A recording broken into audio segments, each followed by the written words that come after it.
Hello students, today we will study about water surrounding the earth कि हमारा जो आसपास का पानी है वो कैसे है। इसके बारे में वैसे तो हम पहले पढ़ चुके हैं, लेकिन इस चैप्टर में हम थोड़ा सा इसको बढ़ा रहे हैं, थोड़ा सा अच्छे से स्टडी कर रहे हैं।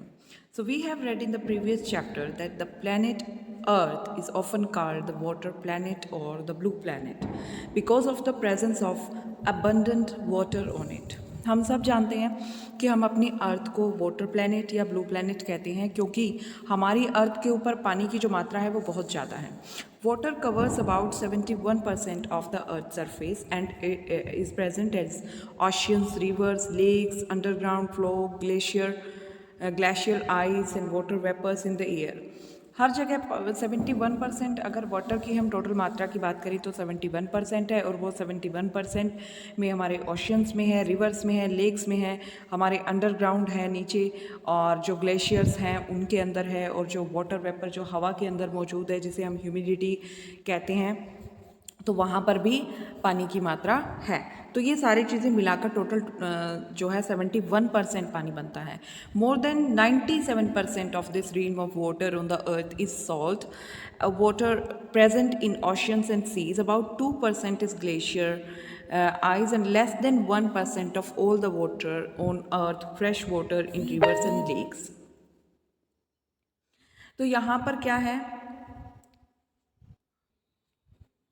कि अब हमारी जो अर्थ है उसमें 71% जो टोटल पार्ट है वो हमारा सारा जो है वो वाटर से भरा हुआ है, हमें पता है, लेकिन वो सारा का सारा पीने लायक नहीं है, यूज़ करने के लायक नहीं है, क्योंकि जो हमारा टोटल जितना पानी है उसका 97% जो है पानी, टोटल जो हमारा पानी है उसका 97% जो है वो तो सारा सॉल्टी है जो कि ओशंस और सीज़ के अंदर है।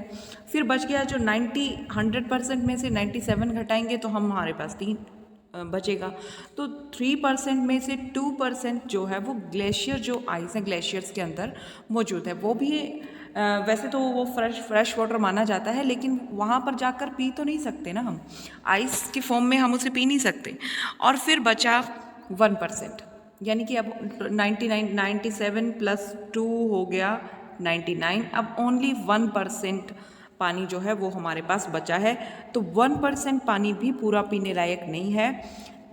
लेस देन 1% जो वाटर है अर्थ का वो फ्रेश वाटर है जो कि हमारी रिवर्स में और लेक्स में है, जिसको हम पीने के लिए यूज़ करते हैं। Thus the oceans namely Pacific, Atlantic,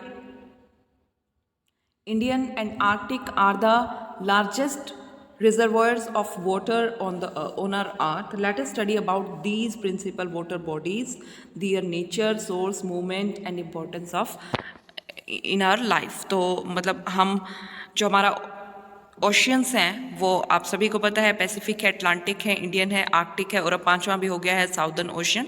तो ये सारे इनमें पानी है। तो अब हम सभी यहाँ पर जितनी भी वाटर बॉडीज़ हैं उनके नेचर क्या है, वो कहाँ से निकलते हैं, कैसे मूव करते हैं, और उनकी हमारी लाइफ में क्या इंपॉर्टेंस है, वो सब हम इसमें पढ़ेंगे। The earth receive major part of pure water through rainfall. जो अर्थ है वो एक जो ज़्यादातर जो पानी हमें प्योर मिलता है वो रेनफॉल की वजह से मिलता है। In addition it receives fresh water through numerous springs and rivers. हमारे पास बहुत सारे स्प्रिंग्स और रिवर्स भी है, वहाँ से भी हमें पानी मिलता है। The water never remain static. और पानी जो है वो कभी भी एक ही हमेशा मूविंग होता है। स्टैटिक का मतलब होता है स्थिर नहीं रहता। It has a cycle which has neither a beginning nor an end. Water का एक साइकिल होता है जिसका ना तो कोई आप ये कह सकते हैं कि यहाँ से शुरू हुआ और यहाँ पर एंड हुआ। Let us find in detail how the process of water cycle works. तो अब हम देखते हैं कि वाटर साइकिल काम कैसे करता है। यहाँ पर आप देख ही रहे हैं कि हमारा जो वाटर साइकिल है वो कैसे काम करता है। आप सभी को पता है कि ये जो हमारा पानी जो यहाँ पे नीचे होता है, जब जो सन है उसकी जो रेज इसके ऊपर पड़ती है तो ये क्या हो जाता है, इवेपोरेट हो जाता है। पानी है जो वो इवेपोरेट होता है, इवेपोरेट होकर वो ऊपर चला जाता है। वहाँ पर हल्का होकर हमने आई थिंक हमने लास्ट चैप्टर या उससे लास्ट चैप्टर में भी इसके बारे में पढ़ा था। तो वहाँ पर भी हमने यही पढ़ा था कि क्या इवेपोरेशन होती है। इवेपोरेशन के बाद जब जितना मतलब ऊपर जाता रहता है, वो इकट्ठा होता रहता है। हम जानते हैं कि जब गर्म होती है कोई चीज़ तो हल्की हो जाती है, ठीक है। तो जितना पानी होता है जब वो नीचे से भाप बन के ऊपर भाप बन के जाता है तो वो हल्का हो जाता है, इसलिए वो ऊपर उठ जाता है हवा के अंदर, ठीक है। और ऊपर जाकर वो ठंडा हो जाता है, तो वहाँ पर वो जमना शुरू हो जाता है और क्लाउड की फॉर्म में आ जाता है। और फिर क्लाउड के बाद जब वो मतलब उसका इतना कंडेंस हो जाता है वहाँ पर कि अब जो हवा है वो उसको टॉलरेट नहीं कर पाती, तो वो बारिश की फॉर्म में या स्नोफॉल की फॉर्म में वो नीचे गिर जाता है। तो यही जो हमारा वाटर जो है प्रोसेस ऑफ वाटर साइकिल है हमारी। यहाँ पर आपको सब कुछ दिखाया हुआ है इसने, क्या कंडम evaporation, water storage in ice and snow, ये सब कुछ है। तो ये आप वाटर साइकिल का जो ये डायग्राम है ये आपने अच्छे से देखना भी है और इसे बनाना भी है। The sun is the main source of energy. जो सन है वो हमारा एनर्जी का मेन सोर्स है, which causes water to evaporate, जो कि हमारी हेल्प करता है वाटर को इवेपोरेट करने में, यानी कि उसको भाप बनाने में। Hence water of the oceans is converted into water vapours due to the heat of the sun by the process of evaporation. तो इस तरीके से जब पानी इवेपोरेट होता है, जो हीट होती है सन की उसकी वजह से पानी गर्म होता है और उसकी वजह से वो ऊपर उठता है, तो वो इवेपोरेशन प्रोसेस होती है। The evaporated vapours rise up in the atmosphere. जो इवेपोरेशन की वजह से क्या होता है, जो वाटर है वो भाप की फॉर्म में ऊपर चला जाता है एटमोसफेयर में, and condense into tiny crystals of ice और droplets of water to form clouds. और जैसा कि मैंने आपको बताया ऊपर जाकर ठंडा होता है तो कंडेंस होना शुरू हो जाता है, यानी कि जमना शुरू हो जाता है, ठीक है, छोटी छोटी क्रिस्टल फॉर्म में। और या तो वो आइस में या फिर जो पानी की छोटी छोटी बूंदें हैं उनसे मिलकर जो क्लाउड बनता है वो उस फॉर्म में जाकर वो वहाँ पर कंडेंस हो जाता है। When the condensed ice crystals or water droplets grow in size and are unable to float, they fall down over the earth's surface as precipitation। यानी कि जब वो ऊपर जाकर इतना मतलब कंडेंस हो जाता है कि अब जो हमारी जो हवा है, जो एयर है, वो उसको अब टॉलरेट नहीं कर पाती, ठीक है, और फिर वो नीचे पानी की फॉर्म में या बर्फ़ की फॉर्म में आ जाता है। It is because of this never ending circulation that the process is described as water cycle. तो यही एक फॉर्म है, जैसे पहले पानी इवेपोरेट होता है, इवेपोरेट ऊपर जाकर कंडेंस होता है, फिर वाटर मतलब रेन या वाटर स्नोफॉल की फॉर्म में हमारे पास वापस फिर से आ जाता है। फिर से वही बात है, वैसे ही क्योंकि हीट आएगी सन की, फिर से वो भाप बनेगा, फिर से ऊपर जाएगा, तो ये साइकिल जो है वो चलता रहता है, इसीलिए इसे हम वाटर साइकिल कहते हैं। A major part of the water runs off over the earth surface forming numerous streams. एक बहुत बड़ा पार्ट है पानी का जो कि हमारे पृथ्वी की जो सतह है उसके ऊपर स्ट्रीम्स के अंदर चलता रहता है।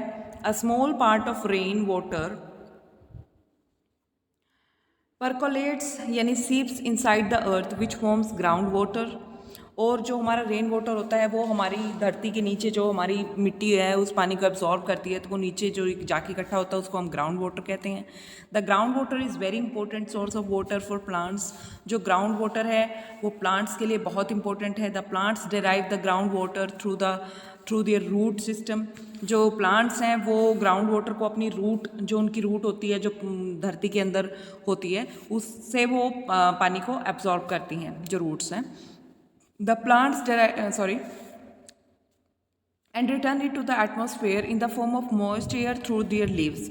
और फिर जब पेड़ हरा भरा होता है और वो जब मिट्टी से वाटर लेता है, ग्राउंड वाटर लेता है, तो उससे वो हरा भरा होता है और उसके जो लीव्स हैं उसमें मॉइस्चर होता है, वो सूखे हुए नहीं होते, और वो जो मॉइस्चर है फिर वो हवा में वापस छोड़ देता है, हमारे पास हमें वापस कर देता है।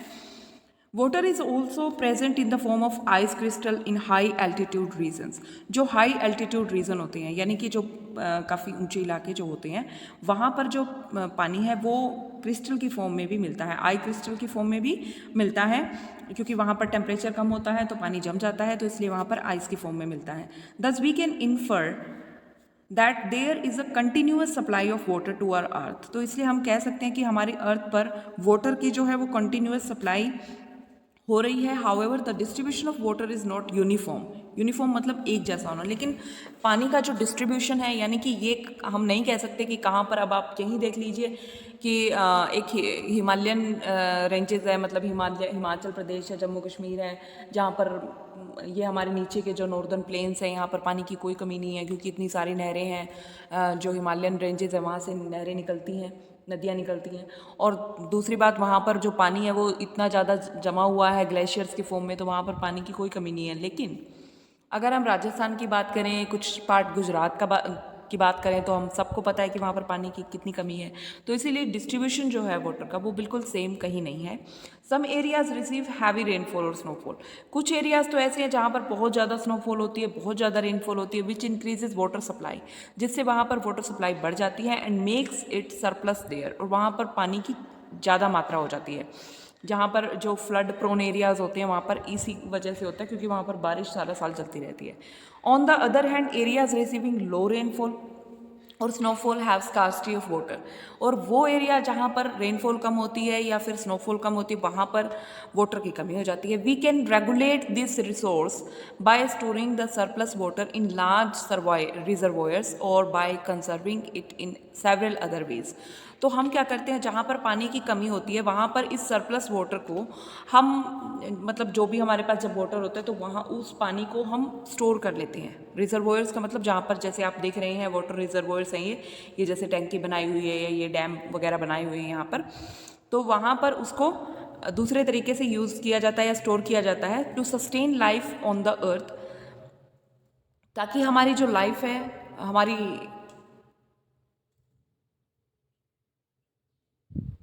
हमारी अर्थ के ऊपर जीवन संभव हो। The judicious use of water is necessary. पानी का जुडिशियस का मतलब क्या होता है, जो न्यायपूर्ण, यानी कि बिल्कुल सही उपयोग करना बहुत ज़रूरी है। So we should save this precious natural resource. इसीलिए हम सबको पता है कि पानी चाहे बेशक कितना भी हो, लेकिन पीने लायक लेस देन 1% है, तो ये हमारी रिस्पॉन्सिबिलिटी बनती है कि हम पानी को बचा के रखें, उसको बर्बाद ना करें। उसकी जो है उसका सही यूज़ बिल्कुल ज़रूरी है, क्योंकि पानी के बिना कोई भी नहीं रह सकता है। ठीक है, अब इसकी आज की वीडियो में इतना ही। इससे नेक्स्ट वीडियोज़ में हम various movements of ocean water करेंगे कि क्या क्या मूवमेंट्स है वाटर के। तो इसमें आपने यहाँ तक ही इसको रीड करना है।